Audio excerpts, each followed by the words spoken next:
BJP যুব মোর্চা 9 নং মোহনপুর মন্দিরनि लेवा जिमुंबाय कक्तिसाल मोहनपुर हातिगानाव संगजाखा सिकलुकनि कुथुं पान्दा बिजेपि युव मोर्चा 9 नং मोहनपुर मण्डलनि जत बुर आमचनि तांफरन्तियै असालनि पान्दा संगजाखा बिजेपि युव मोर्चा त्रिपुरा हास्ते कमिटिनि कासको नवदुल बनिक असालनि नारय अक्रांनि मानजाखा पान्दाव बनकारिब कग्राम नारनाबागै नारय मतरनि बिसिंग मानजागिखा बिजेपि पार्टीनि हास्ते कासको राजीव भट्टाचार्य मोहनपुर केंद्रनि एमएलए हाइकेबा हास्तेनि मंत्री रतनलाल नाथ बिजेपि 9 नং मोहनपुर मण्डलनि कासको धीरेन्द्र देवनाथ खबै कुबुनि अजमार 2023 हास्ते विधानसभा चौमरि नरुगै सिक्ला मोर्चानि आदरक सामहमुंग बोसोर सिगाङै तं आपन चेरि नेना बागैनो असालनि पान्दा संजाखा निशाखा এখন ধর্মনগরে গিয়ে বক্তব্য রাখছেন এইটাই বলে লাস্ট ফাইট এইটাই জীবনের শেষ এই ভাইরাসের সংস্পর্শে আসবেন না এটা করোনা ভাইরাস থেকেও আরো খারাপ করোনা হয়েছে আমরা অ্যান্টিবায়োটিক খেয়েছি মোদিজি রয়েছেন মোদিজি আমাদের ভ্যাকসিন দিয়েছেন আমাদের রক্ষা করেছেন আর ওই ভাইরাসের সংস্পর্শে আসলে সারা জীবন শেষ হয়ে যাবে হয় পাগল পাগল হয়ে রাস্তায় ঘুরবেন আমাদের দলে ছিল এরকম অবস্থা হয়েছে এদের সংস্পর্শে এসে ওই কলিকাতা দক্ষিণেশ্বরে গিয়ে মাথা নেড়া করে এখন পাগল পাগল হয়ে ঘুরছেন আমাদের দলে আরো ছিল ওই তাদের সংস্পর্শে এসে এখন রাজনৈতিক ক্যারিয়ার সব শেষ বাড়িতে বসে এখন হারমোনিয়াম দিয়ে গান করছেন হরে কৃষ্ণ হরে রাম রাত পোয়াইলে বাপের কাম এখন আবার আমাদের দিকে ঝুঁকার চেষ্টা করছে এগুলি ভাইরাস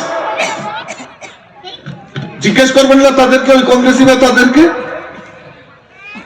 না আজকা কংগ্রেস ভালো লাগে না কংগ্রেস ছেড়ে দিতে হবে কি করতে হবে এবার তৃণমূল করতে হবে এবার তৃণমূলের লোক কিছুদিন ঘুরে টুরে কেউ দাদা এবার কই যাবে না এবার ভালো লাগে না এবার তৃণমূল সাইডে আবার বিজেপি যেতে হবে আর আবার বিজেপি দাইয়া কিছুদিন ভালো লাগে না বলে দেয় না ইয়েনো তাই নাই কারণ মোদীজি আছে না খাওঙ্গা না খালে দুঙ্গা আর সব বলাস খাইতাম পারতাম না তো জায়গা আবার কংগ্রেসও গেছে এবার কংগ্রেসও গিয়ে দেখছে সারছে দিশাহারা কংগ্রেস তো কেউ নাই মনপুরের রতন দত কংগ্রেস সব দুইয়া মুচ্ছা সব সাফ করে লয়ে উঠছে গাড়ি বুঝতে পারি নাই উঠছে তো এবার কি করতে হবে এবার সারছে এইবার তো তাহলে কংগ্রেসও গিয়েও বিল নাই এবার সিপিএম এর লগে আতাপ করি কারণ আগে তো লাভ লয়ে নিতাম দিল্লিতে দোস্তি ত্রিপুরাতে কুস্তি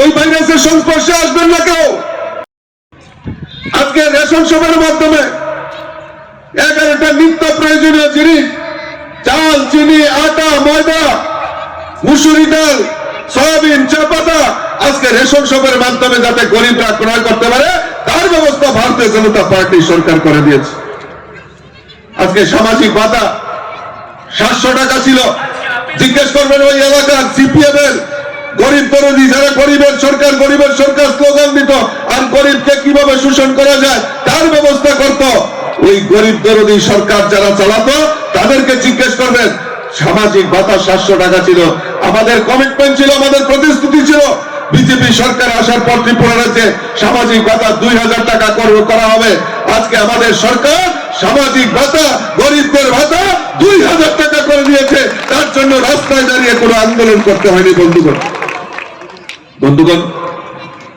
আজকে শ্রমজীবী মানুষ যারা রয়েছেন রাজ্যের যারা শ্রমজীবী মানুষ রয়েছেন তাদেরকে ই শ্রম কার্ডের মাধ্যমে তাদেরকে যে আর্থিক সহায়তা প্রদান করা হয় তা আমাদের ভারতীয় জনতা পার্টির সরকার দ্বিগুণ ভাতা সেটা করে দিয়েছে ভারতীয় জনতা পার্টির সরকার আজকে ত্রিপুরা রাজ্যের সফল যদি মন্ত্রিত্ব হয়ে থাকে আমাদের আদরণীয় রতনদার নেতৃত্বে আজকে শিক্ষা বলুন সমস্ত জায়গায় আজকে সিপিএম আমলে ইংরেজি শিক্ষা যাবে না আপনারা নিশ্চয়ই ভুলে যাননি ক্লাস 8 পর্যন্ত শিক্ষা ইংরেজি শিক্ষা যাবে না মাননীয় মন্ত্রীর দায়িত্ব নিয়ে এনসিআরটি গাইডলাইন 1 মাসের মধ্যে ত্রিপুরা রাজ্যে এনসিআরটি গাইডলাইন চালু করে দিয়েছেন সারা ভারতবর্ষকে তাক লাগিয়ে দিয়েছে জিজ্ঞেস করবেন এলাকার সিপিএম এর নেতাদেরকে 25টা বছর রাজত্ব করেছে, আর একটাই স্লোগান দিয়ে শুনেছি আমরা ত্রিপুরা রাজ্যের বুকে, ইনকলাব জিন্দাবাদ, আমরা খাবো তোমরা বাদ। এখন এই স্লোগান পরিবর্তন হয়েছে, সবকা সাথ সবকা বিকাশ সবকা বিশ্বাস আর সবকা প্রয়াস নিয়ে ভারতীয় জনতা পার্টির সরকার পরিচালিত হচ্ছে। আপনারা মনে করে দেখুন 2018 সালের আগে ভারতীয় জনতা পার্টির নিশিকান্ত চাকমার মতো কার্যকর্তা থেকে শুরু করে চানমোহন ত্রিপুরা থেকে শুরু করে বলরাম সরকার থেকে শুরু করে প্রত্যেকটা কার্যকর্তাকে কিভাবে নৃশংসভাবে হত্যা করা হয়েছিল, সেই দিনটা ভারতীয় জনতা পার্টির কার্যকর্তারা আজকেও ভুলে যায়নি। আজকে যারা ষড়যন্ত্রের কথা বলছেন, আজকে যারা গণতন্ত্রের কথা বলছেন, তাদেরকে সেই প্রশ্নটা আমরা করতে চাই। ভাইয়েরা বোনেরা যারা উপস্থিত হয়েছে, আজকে প্রত্যেকটা দপ্তরে দপ্তরে আজকে উন্নয়নের কাজ চলছে। আমি এখানে এসে দেখলাম মঞ্চের দুই পাশে দুইটা বড় বড় ফ্লেক্স হোর্ডিং লাগানো ছিল। আমি এসে দেখছি সেটা মোহনপুরবাসীর রিপোর্ট কার্ড লাগিয়ে দিয়েছে মাননীয় মন্ত্রী সাহেব, বিগত দিনে কোথাও ছিল না।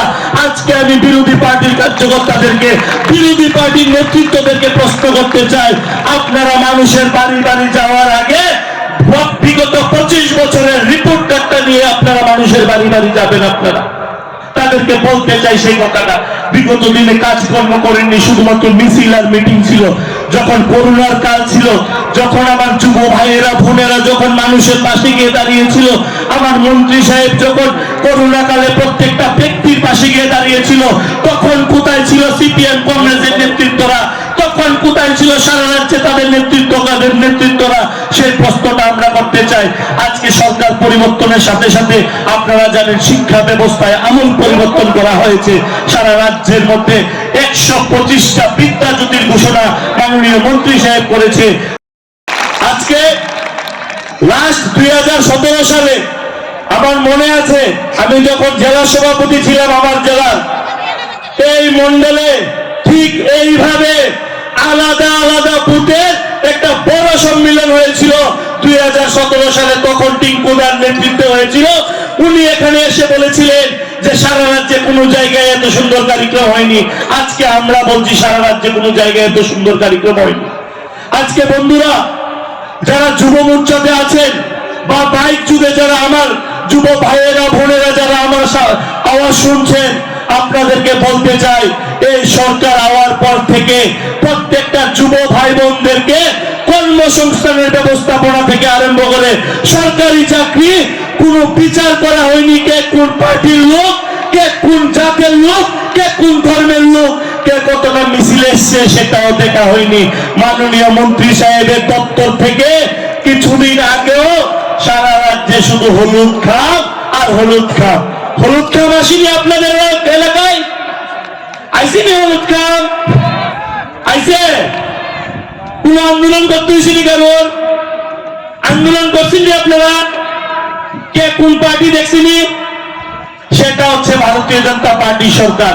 এই সরকারের আমলে টিএসআর থেকে আরম্ভ করে, এসপিইউ থেকে আরম্ভ করে, গ্রুপ সি গ্রুপ ডি থেকে আরম্ভ করে, শিক্ষক পদ থেকে আরম্ভ করে প্রত্যেকটা দপ্তরে বিগত সরকারের চেয়ে বেশি নিয়োগের ব্যবস্থাপনা এই সরকারের সময়কালে হচ্ছে। কিন্তু এই সরকারের কোন যুব ভাই বোনদেরকে আন্দোলন করতে হয়নি।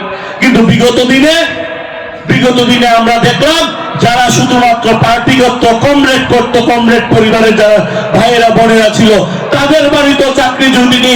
যারা কমিশনটা বেশি দিয়েছিল তাদের বাড়িতে শুধু চাকরিটা গিয়েছিল বিগত দিনের সরকারের সময়কালে।